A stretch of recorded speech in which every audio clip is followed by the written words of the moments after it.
Awesome. Today we're live with Kavya from Fampay. This is an exciting episode, as most of you all know Fampay. She's working on the community team there, and we'll learn more about her journey very shortly. Welcome, Kavya, to this episode. Hey, hi guys. Hi Suhas. Thank you for having me here.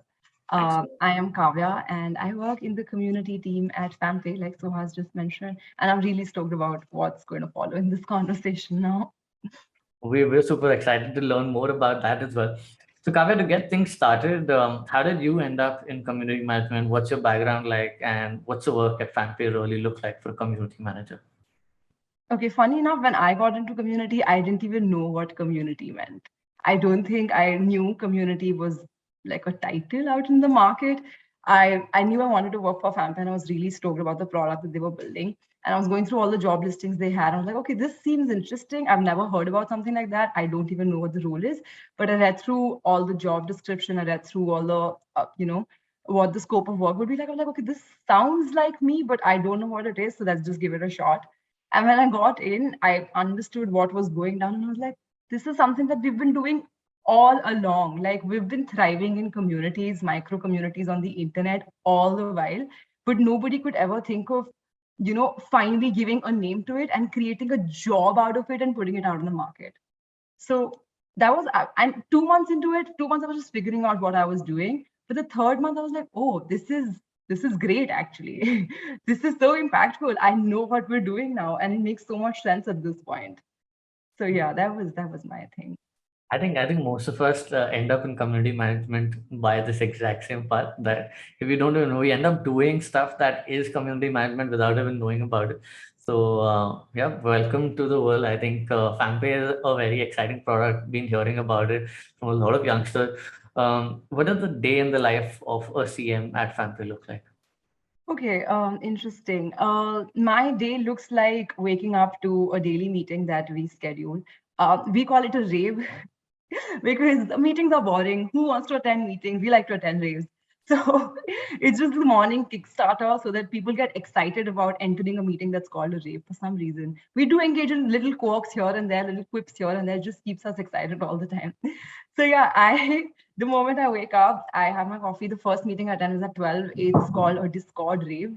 And it's all about that's going down on Discord. And our community on Discord, if you go through it, it is actually a rave because there are kids and there are such diverse set of kids engaging in such diverse activities. And if you go on our server at any point, if you enter the general chat, there is not 1 second in 24 hours that someone's not typing in that.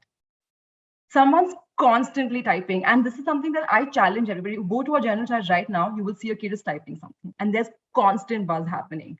And this has been going on ever since we were at 2K, 3K, 7K. We're at 13.5K right now in our Discord community. But this has been going on, like the general chat activity has been going on since that long, because that's how enthusiastic the kids that we have in our community are.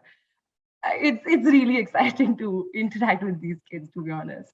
Honestly, I love the way the excitement is visible on your face, the way you're sharing about it, and that's super exciting. So for you, the question will be a little different, right? When a community is that engaged, and I was just talking about general community, the first challenge that CMs face is, hey, how do I even engage communities, right? That is the first challenge. In your case, it's different, right? Hey, I have an engaged community. In this part, do you find a challenge of the signal to noise, right? If oftentimes when communities are over engaged or very engaged, which is a good thing, how do you meaningfully help all members or many members, find what they're looking for here? Right. I think this is a problem that's pretty recurring for us, especially considering we're dealing with minors and there's just so much enthusiasm and you can't control them. And you also have to make sure that there is a proper set of community guidelines being followed because, like I said, these are minors. And we have to be very careful of the hygiene on the server. We have to be very careful of behavior and activity. And that this is a very recurring problem that we face, that how do we control these kids? And for us, especially the fact that our community is housed on Discord as a platform, most of it, it's very easy to stay behind a wall and not reveal your identity. So we don't even know which of these are actually our users, which of them are just coming to cause fun and just slip out. How do you track them? Because they're all veiled. So for us, it becomes exceedingly difficult. But where there is a problem, there is also a solution within this community, because when there's such chaos, there are also people who want to come and volunteer. They say, okay, we want to help you manage this community. There are people who ping me in DM that, oh, Kavya, this is happening on that channel. We need you right now. I said, okay, I'm coming. And my DMs are constantly be like, I want to help you out. I want to help Fampay out. Can you like let me be a moderator? I want to be a junior moderator. So there are around 10 to 12 kids in our community who are enthusiastically helping out moderate these communities for us, and they're doing it voluntarily. Just the fact that they're getting to help makes them happy. And that's I think the community at its peak, right? That is the true essence of community. People wanting to voluntarily help each other out. That is fantastic, and that's awesome. That so tell us how this looks, right, for the other people who might get to this stage soon or are already at this stage. What are some things that are working for you in this sense? You mentioned, you have 10, 12 people who come forward to volunteer for you. How does the structure look like? Do incentives play a role here? How do you keep them for a longer term, right? A lot of them come volunteer for a short period of time and then die out. So we'd love to hear your thoughts around that. Right. Like I said, because these are kids, monetary incentives are not the biggest perk here. Because, like I said, these kids want to flex, they want to influence, they want to have a brand on social media, and they want to be able to tell their friends, you know what, I'm cooler than you. I am a Fampay junior moderator, I have a badge like this. I talk to the founders at Fampay, what do you do? For them, the flex is that, oh, I'm working with the Fampay team. I get on calls with them every week. I know more about the product than you do. You can ask me about when the card is coming because, oh, I have secret intel, but I won't tell you. And this is something that I've seen happen with kids, that kids are flexing on the fact that they know more.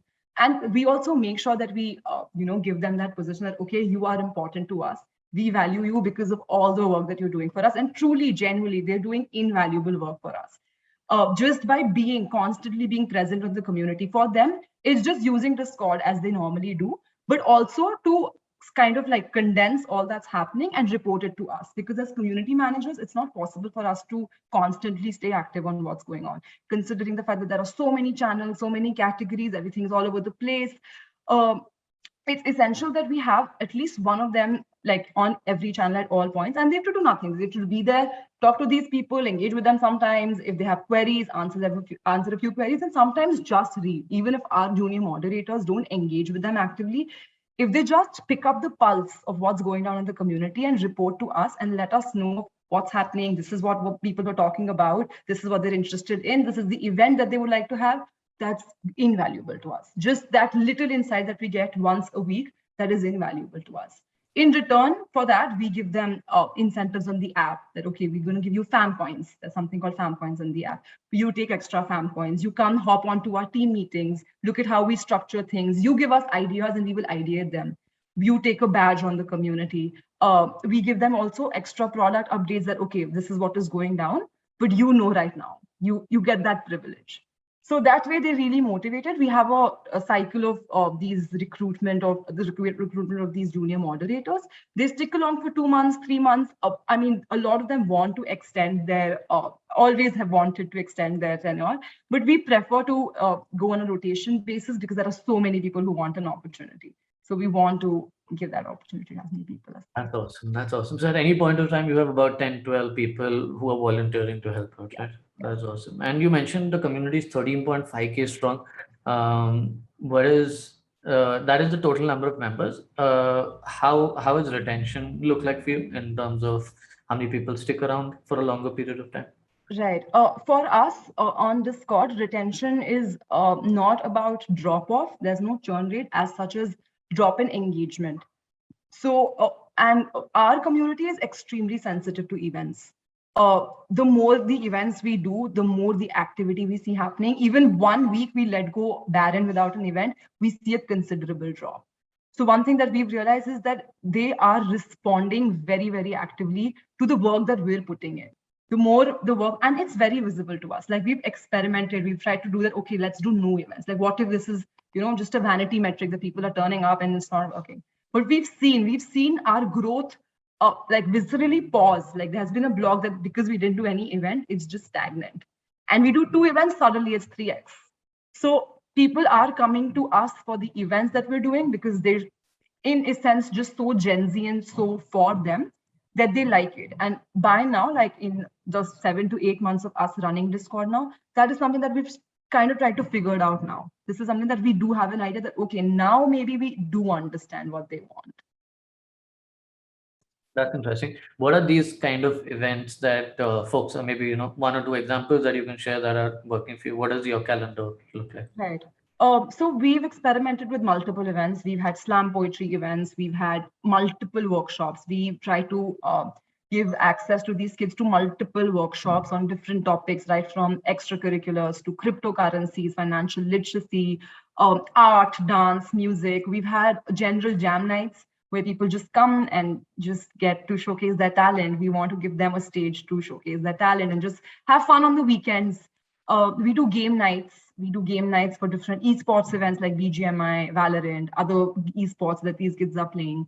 We do Pictionary nights. Every Friday there's a Pictionary night. And these are all low effort games and they're all completely free. There's open access to everybody. Anybody can join in. And we ensure that there are significant perks also attached to it.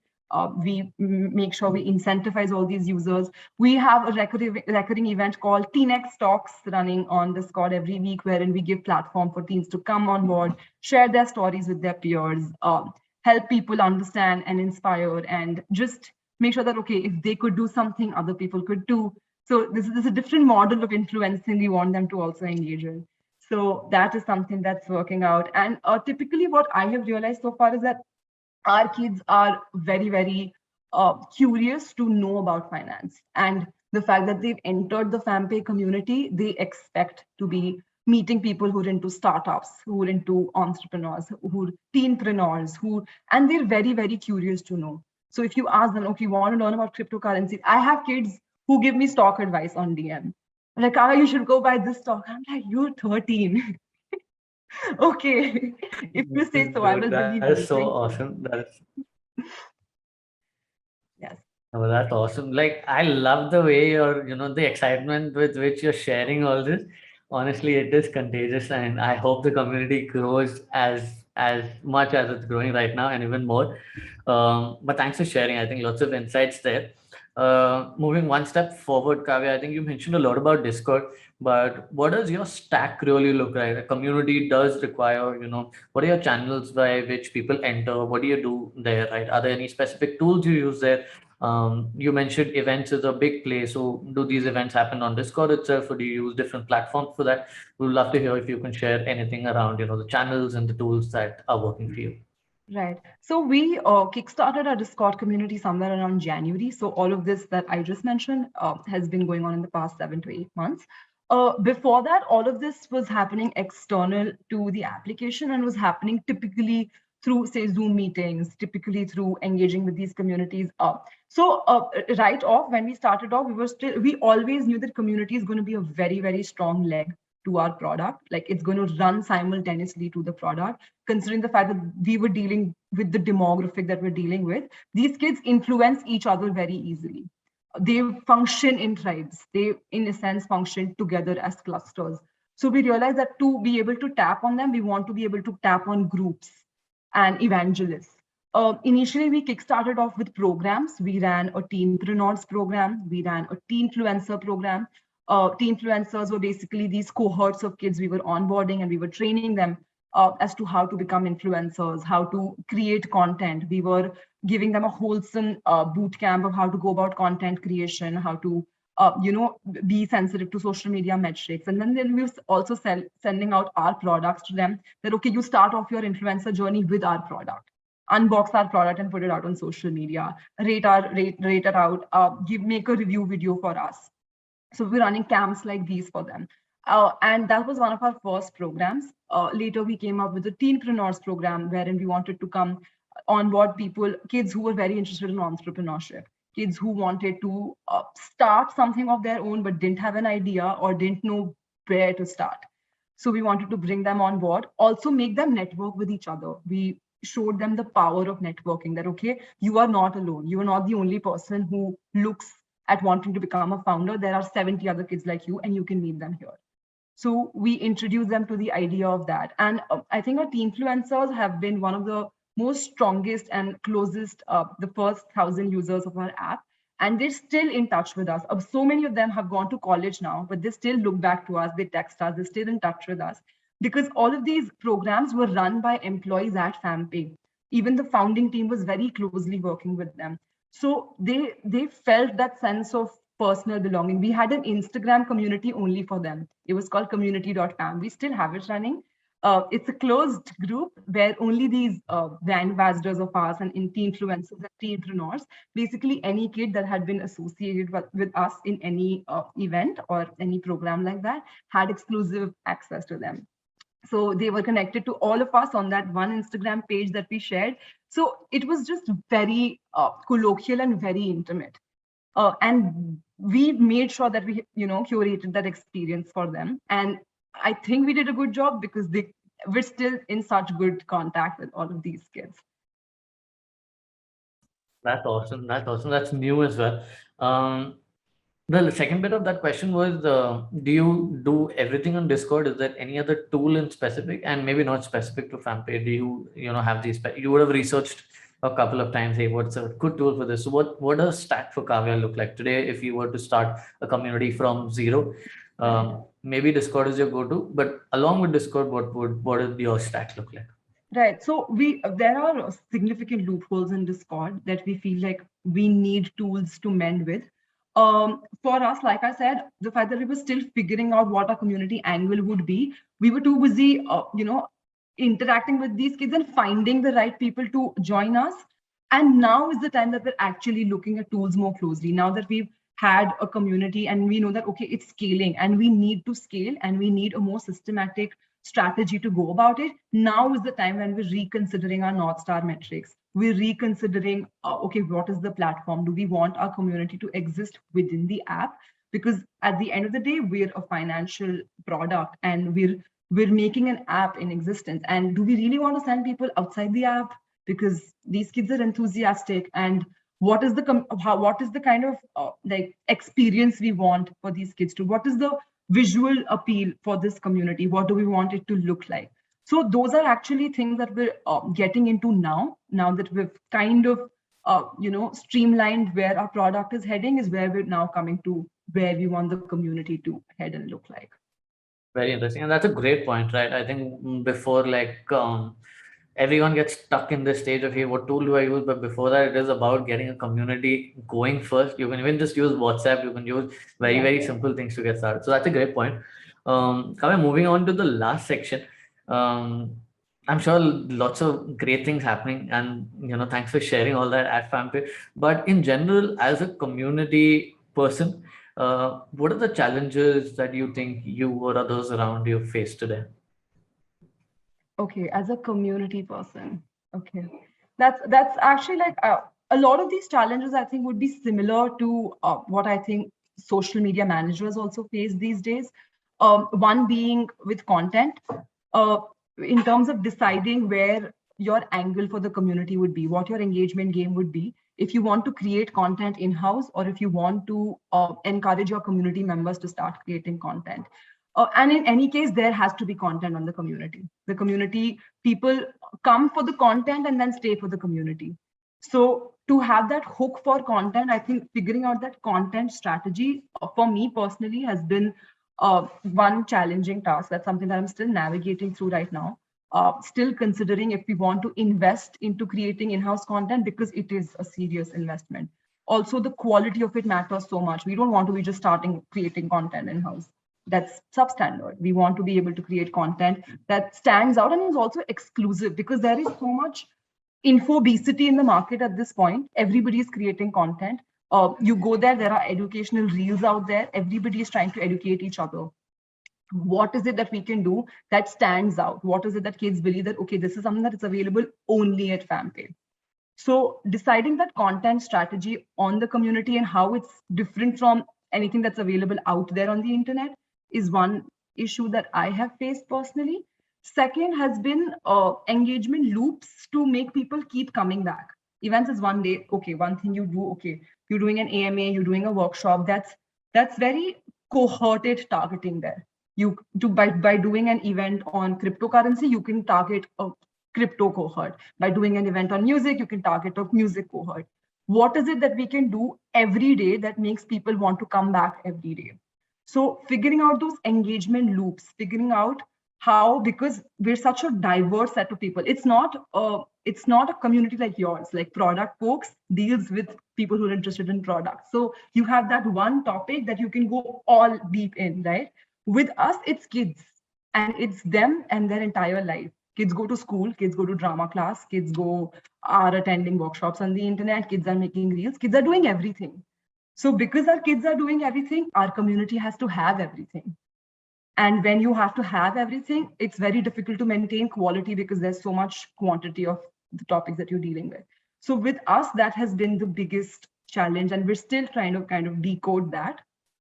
Uh, yes, that are two major things that I think are. Thanks for sharing that. Honestly, I think that's great insight. Content, our tagline, in fact, on Twitter says, come for the content, stay for the community, and a pizza emoticon. So completely relate to what you're saying. And I'm sure it's harder, right? Horizontal communities are definitely a lot harder than vertical community. So fantastic to hear the story so far. Kavya, the last question that I have for you. Um, you mentioned some challenges, but I'm sure the future is exciting. What is one or two things? For example, I'll just give you an example. We saw the rise of social audio in 2020 and 2021, right? Clubhouse came as a platform. Every other tool probably has like an audio as a feature. Is there any early signs that you're seeing or something that you've seen? You're like, here, okay, this is something really interesting.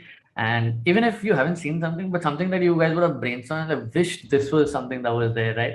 Is there anything like that you could share with our audience today? Right. I think that's a very interesting question, but that's really difficult for me to answer. Hmm. I think one trend that I'm seeing in our community for sure is the love for live streaming. uh, People in our community, they are obsessed with games. They're obsessed with video games, and video games, as it is, are the future of entertainment. Netflix is taking up to video games now. So they're reading the wall on the sign on the wall, and I think that's something that I am figuring out here with our community as well. That video games and anime, these are two things that are taking. For sharing that, Kavya. You mentioned a bunch of challenges, and in India, especially, I think community management is still very nascent.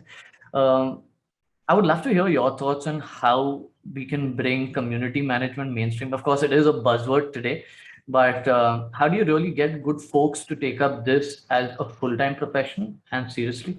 That's something I would love to hear your thoughts on. Right.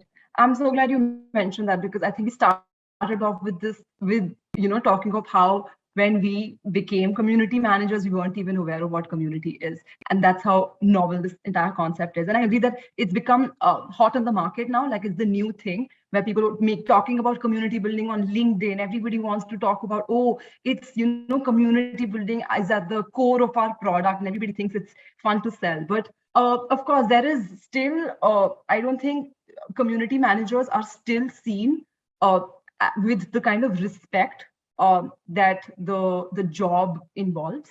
The kind of effort that's involved in the entire management process. Because at the looks of it, so one thing about communities, at the looks of it, it looks like, you're just talking to people on a platform, right? That's what you're doing. That's how it looks like at the looks of it, and that's actually where most people also get wrong.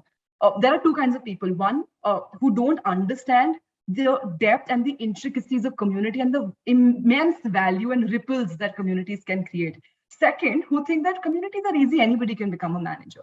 Both of these extremes are what has completely, I think, are the biggest pollutants of our industry. I've also seen people who think it's rather easy to become a community manager. I can just go and type in content, talk to people, not understanding the gravity and the nuance that goes into dealing with people. There is no bigger job than understanding people. There's so much. You're understanding the behavioral economics of what's working, what's not. You're dealing with real people and dealing with events to which real people are responding. And people are diverse and they think in different ways. And to compile all of that into one strategy and to follow that strategy, to engage with them, A/B test thing, and then build one wholesome community. I don't think a lot of people see that. I don't think those layers are easier. I think, easy for people to understand. I can talk to you about those layers because I know that you're a community manager, so you understand that, and we work at the same tangent. But to anybody who doesn't come from that industry or doesn't even belong to the creative field, it's kind of vague to them. It seems like, okay, it's okay. So yeah, I think that's another reason that a lot of community managers are still underpaid, because a lot of, I think, founders also don't understand exactly where it's going. They know that other startups are doing, but they also don't have a very clear idea for all the right reasons. I mean, you can't expect them to, because it is a rather new concept. So even I think founders at this point aren't too sure of what they want from community managers, and how much they should be paying these community managers. Which is why I feel like communities for community managers are our go-to at this point. So if you're a community manager, please get yourself added to a community management group, guys. Love that, love that. Thank you so much for being vocal about it. I think great points, and I think it is definitely the decade that's arrived, right? I think 2021 was a year that shifted, and I think this particular decade is about community-led growth, community-led products. So it's going to be an exciting year for sure, and I love what you guys are doing. With that, Kavya, I've come to the last bit of this particular episode. Thank you so much for sharing all that you did. Last bit would be, Kavya, in case you're hiring a Fampay, in case you're running a side project, anything else that you'd love to plug, we'll add it to the description as well, but we'd love to hear from you. Oh, right. Yes, we're hiring at Fampay across domains, and especially in community, because we're building a thriving community, and we're right now at this stage trying to scale as much as possible. And we're looking for young people who have a knack and the patience to deal with our amazing and most curious and all over the place teenagers. So do go ahead and check out all the openings we have on LinkedIn. We're constantly hiring interns as well. Hiring interns works great for us because interns are young and we want young people in the team. So I think we will never we value our interns too much because they bring us invaluable insight. So guys, do check out all different openings we have. We're also constantly partnering with multiple brands. Most of our community events happen in collaboration with other brands who either deal with the same demographic or have a fun product to offer, something fun that our kids will enjoy. So community experiences, the experiences for good experience for our users is at the core of all our activities. So if you're a brand who thinks, partnering with Fampay could be useful to involve like a better experience with the community members, then do hit us up. Thanks for sharing that, Kavya. You'll probably add a contact for your contact details in the description for someone to reach out to, maybe your email ID, your LinkedIn. And of course, if you are looking to join Fampay, lots of exciting opportunities, do reach out to her. And if you're a brand looking to partner, they have a very, very, very engaging audience and a thriving community. So do definitely reach out. With that, we come to the end of this episode. Hope you folks enjoyed it. Do let us know your feedback, and we'll catch you again on the next episode. Thank you. Thank you, guys. Bye bye.